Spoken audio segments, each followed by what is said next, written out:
Com a Rússia focada na Ucrânia há mais de 3 anos e meio, é fácil esquecer que Vladimir Putin possui outras ambições. A Ucrânia é apenas o ponto de partida, embora seja um que levou muito mais tempo para a Rússia conquistar do que o planejado originalmente. Se a Ucrânia cair, Putin já tem outros alvos em mente. Ele observa a OTAN e se prepara para lutar. A inteligência aponta que a Rússia se prepara para a guerra com a OTAN, comprovado por algo que muitos duvidam que ela consiga fazer. O Instituto para o Estudo da Guerra, avaliou que, apesar das grandes perdas na Ucrânia, a Rússia está conseguindo algo considerado improvável em sua campanha ofensiva de 21 de setembro. De acordo com uma fonte interna não identificada, o Instituto para o Estudo da Guerra afirma que a Rússia vem trabalhando na formação de uma reserva estratégica de novos recrutas, que pode um dia ser usada contra a OTAN. Os dados de recrutamento indicam que a fonte pode estar certa. A fonte afirma que cerca de 290 mil pessoas assinaram contratos com o Ministério da Defesa da Rússia entre o início de 2025 e 15 de setembro deste ano. Isso equivale a cerca de 31.600 recrutas por mês, o que é um número interessante. Em junho, George Barros, líder da equipe da Rússia do Instituto para o Estudo da Guerra, disse ao Kiev Independent que as perdas russas são tão altas que o recrutamento mensal não cobre o déficit. Eles perdem cerca de 35 mil a 45 mil pessoas por mês e recrutam um pouco mais, disse Barros na época. O novo insider do Instituto para o Estudo da Guerra pode ter errado nos números, ou as perdas russas foram menores que o esperado. Barros afirma que a Rússia pode recrutar mais do que as perdas sugeridas por ele em junho. Isso ainda dá credibilidade à ideia de uma força de reserva sendo formada. Outro fator pode estar em jogo, que trataremos a seguir. Seja qual for o número real, parece certo que a Rússia recruta mais soldados do que utiliza na Ucrânia. Segundo o Instituto para o Estudo da Guerra, fonte do The Insider, disse que parte desses recrutas integra a reserva estratégica criada pela Rússia desde julho de 2025. A fonte não especificou quantos recrutas estão indo para a reserva estratégica, em vez da linha de frente na Ucrânia. Admito que isso pode parecer um pouco suspeito. Aqui, uma fonte anônima afirma que a Rússia cria uma reserva, sem detalhar números além do recrutamento total do país. Só temos essas informações. Com a expansão do Instituto para o Estudo da Guerra, pode ser que a Rússia esteja reagindo a avanços no campo de batalha ucraniano favoráveis a ela. Em resumo, a taxa de baixas da Rússia parece estar diminuindo. O Instituto para o Estudo da Guerra afirma que a Rússia iniciou o ano perdendo cerca do número de soldados mencionado por Barros ao Kiev Independent. Entre janeiro e julho, a taxa mensal de baixas do país variou entre 32 mil e 48 mil. Se as taxas continuarem as mesmas pelo restante de 2025, isso significaria que o recrutamento da Rússia está longe de ser suficiente para cobrir essas perdas, muito menos para formar uma força de reserva. Mas é o seguinte, a taxa de baixas da Rússia não permaneceu a mesma.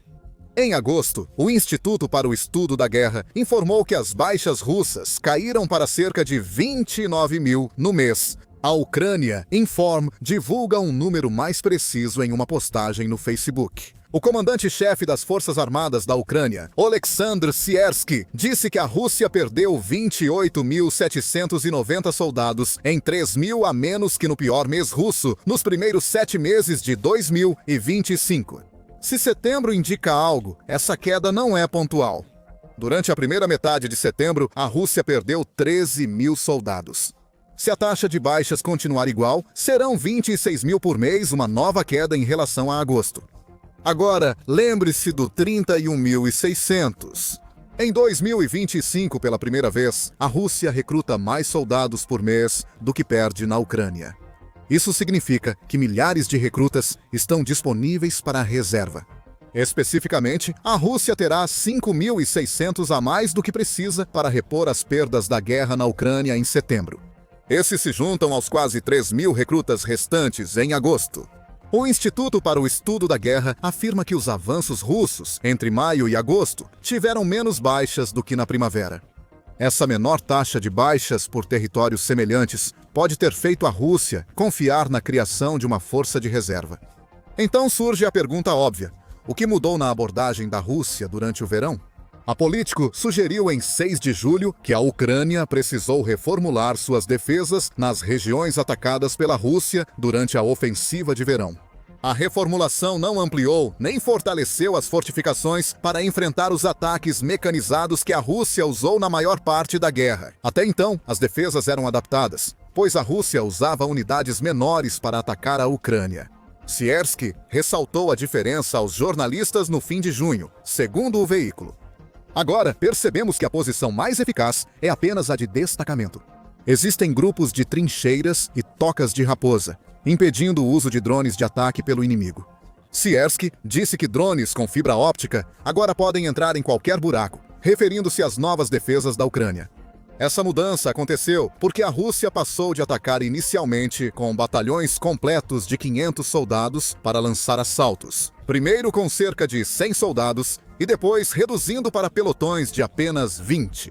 O Centro de Estudos Estratégicos e Internacionais, fez afirmação semelhante em junho, citando os menores destacamentos russos como exemplo dos problemas do país na Ucrânia. No entanto, agora parece que este Centro de Estudos Estratégicos e Internacionais se adiantou. Os menores destacamentos de tropas podem não ter sido um sinal de problemas de efetivo russo. Pode ter sido uma jogada calculada da Rússia. Assim, ela ainda conquista territórios em ritmo aceitável, com menos perdas de soldados do que antes. O Instituto para o Estudo da Guerra certamente parece acreditar que esse cenário pode ser o real. Ele afirma que a menção de uma força de reserva por sua fonte anônima pode indicar isso. A Rússia não está apenas satisfeita com seu ritmo atual de avanço, mas também acredita que será capaz de manter tanto a taxa reduzida de baixas quanto os números atuais de recrutamento. E a Rússia certamente está avançando, embora ainda não em um ritmo acelerado. Em 13 de agosto, o Russia Matters publicou um boletim sobre a guerra Rússia-Ucrânia, referente ao período de 15 de julho a 12 de agosto.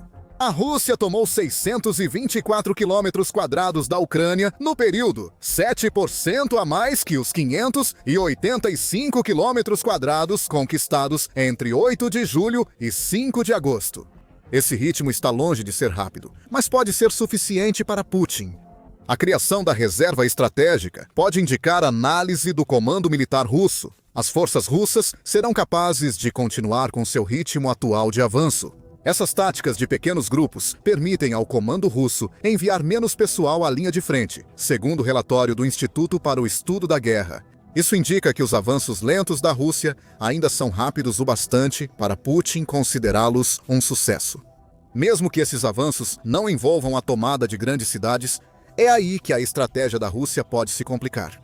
No início de agosto, forças russas abriram um pequeno buraco de 1.200 quilômetros nas defesas ucranianas, perto da fortificada Pokrovsk. Esse avanço foi breve, já que a Ucrânia enviou a temida Brigada Azov para reforçar a defesa e conter a incursão. O episódio mostrou que, apesar das pequenas unidades russas abrirem brechas, elas não têm força nem apoio para transformar falhas ucranianas em ataques a cidades fortificadas. Se a Rússia quiser conquistar Pokrovsk, terá que sitiá-la, assim como fez em várias outras cidades ucranianas na guerra. Ataque assim esgotaria rápido as reservas que a Rússia acumula se o histórico for referência.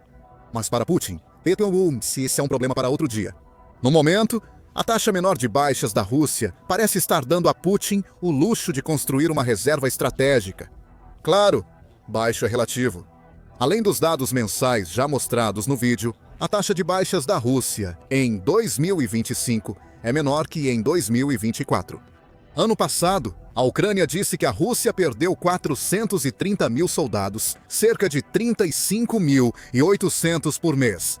Se a Rússia tivesse mantido a taxa de perdas até julho de 2025, o total anual deste ano seria semelhante.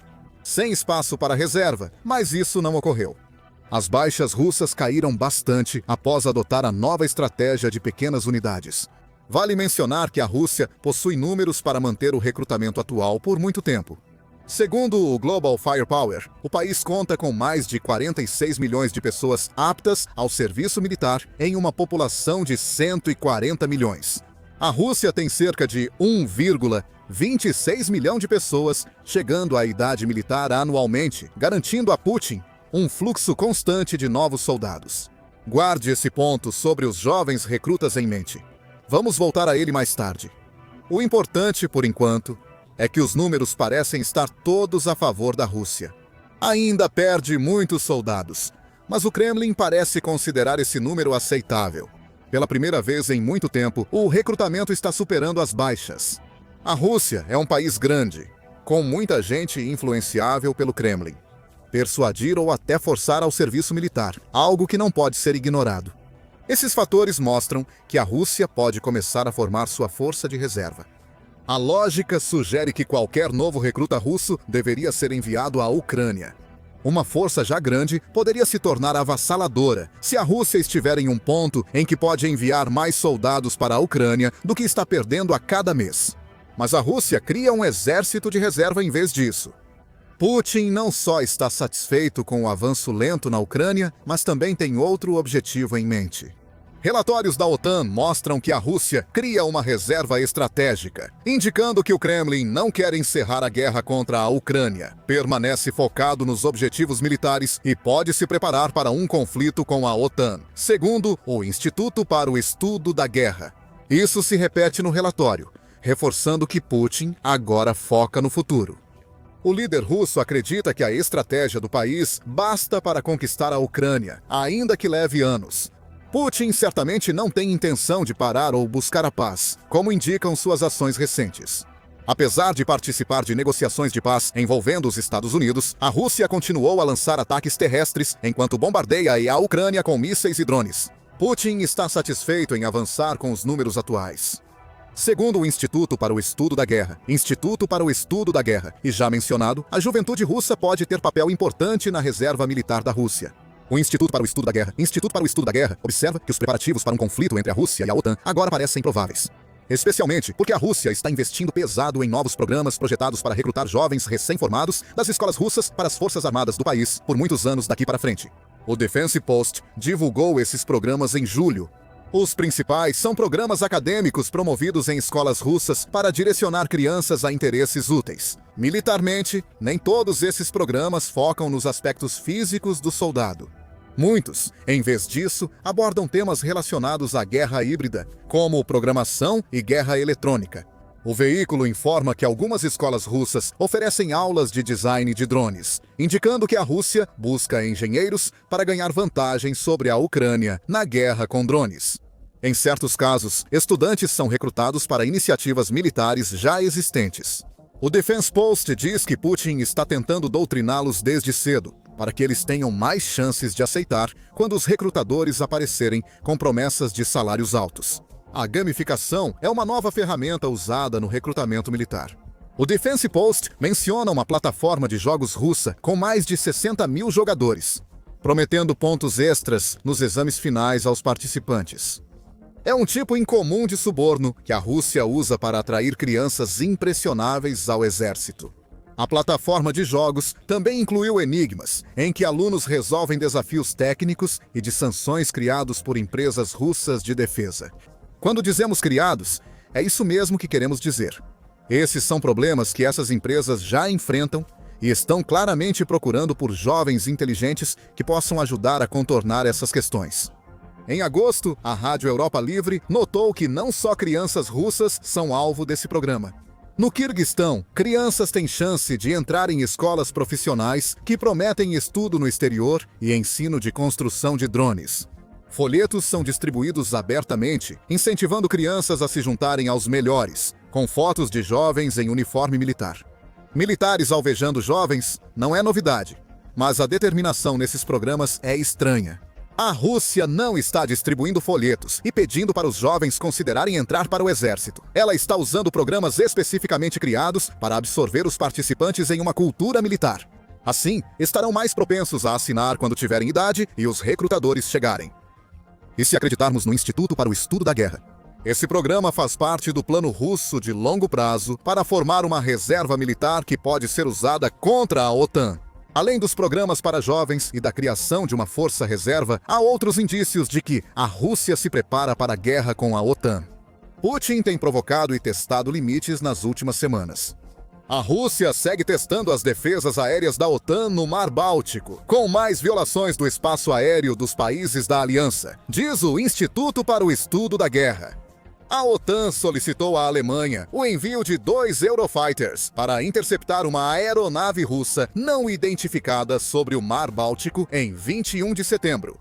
Essa não foi a única incursão recente de aviões russos no espaço aéreo da OTAN em CPS em setembro. No começo do mês, a Polônia informou que 19 drones russos invadiram seu espaço aéreo e alguns foram abatidos.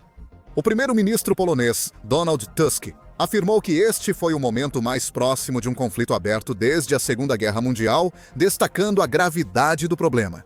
Poucos dias depois, um drone russo entrou no espaço aéreo da Romênia.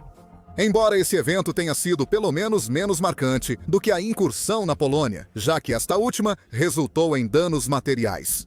Polônia, Romênia e Estônia são membros da OTAN. A Estônia enfrenta problemas com a Rússia, que enviou ativos aéreos ao seu espaço em 19 de setembro. Não foram drones desta vez. A Rússia enviou 3 Mikoy Angurevich, 31 que ignoraram a Estônia, e só saíram do espaço aéreo após escolta da OTAN. Cobrimos esse incidente em vídeo. Veja para entender o que a Rússia fez e como a resposta da Estônia pode influenciar a reação da OTAN a futuras incursões. A Rússia nega responsabilidade, mas o que ocorre é evidente. Moscou busca saber até onde deve ir para provocar reação da OTAN. Só isso já seria preocupante. E ainda há as incursões e a formação de uma força de reserva. Os programas militares russos para crianças e a aparente satisfação de Putin com os rumos da guerra na Ucrânia. Você possui um barril de pólvora, que alguns na OTAN acham que pode explodir em toda a Europa. Mark Rutte, secretário-geral da OTAN, acredita que a Rússia pode planejar algo grande. Em junho, o The Guardian informou que Rutte afirmou que a Rússia poderia estar pronta para atacar a OTAN nos próximos 5 anos. Rutte também pediu um salto quântico em nossa ofensiva coletiva durante fala no Chatham House, em Londres. A OTAN agora recomenda que cada membro gaste 5% do produto interno bruto em vez dos 2% anteriores, para se preparar contra a ameaça russa. Talvez Rutte soubesse algo que desconhecíamos na época, e o informante anônimo do Instituto para o Estudo da Guerra pode ter acabado de revelar o que era. Está claro que a OTAN deve se preparar para uma luta, embora não se saiba quando ela ocorrerá. Rutte afirma que a Rússia estará pronta em 5 anos, mas Putin esperará tanto. 5 anos é muito tempo para um líder que já tem 72 anos e em breve fará 73. O novo programa de reservas da Rússia pode ter sido feito para permitir uma guerra com a OTAN antes do que Rutte afirma. Se essa guerra acontecer, as opiniões estão divididas sobre qual lado venceria. Em setembro, a revista The Week sugeriu que a OTAN, mesmo sem os Estados Unidos da América, bastaria para derrotar a Rússia atualmente. O veículo destacou a superioridade tecnológica e a interoperabilidade dos mais de 30 membros da OTAN como fatores decisivos para sua vitória em uma guerra convencional. George Allison, escrevendo para o The Telegraph, concluiu que todos os números favorecem a OTAN, mesmo havendo dúvidas sobre a resistência da defesa coletiva em uma guerra longa de atrito. Em janeiro, Estevão Germi, da Responsible Statecraft, disse que a OTAN talvez não esteja pronta para a Rússia. Ele aponta que decisões lentas, falta de estratégia e vulnerabilidade de ativos-chave da OTAN, como portos e bases aéreas, a mísseis balísticos, seriam fatores. Mesmo assim, a OTAN parece ter vantagem. E é justamente essa vantagem, especialmente quando se trata do número de efetivos, que a Rússia parece estar tentando neutralizar. Mantendo tropas na Ucrânia, constrói um segundo exército para possivelmente enfrentar a OTAN no futuro. Mas a OTAN estará preparada? Quando a guerra vai começar?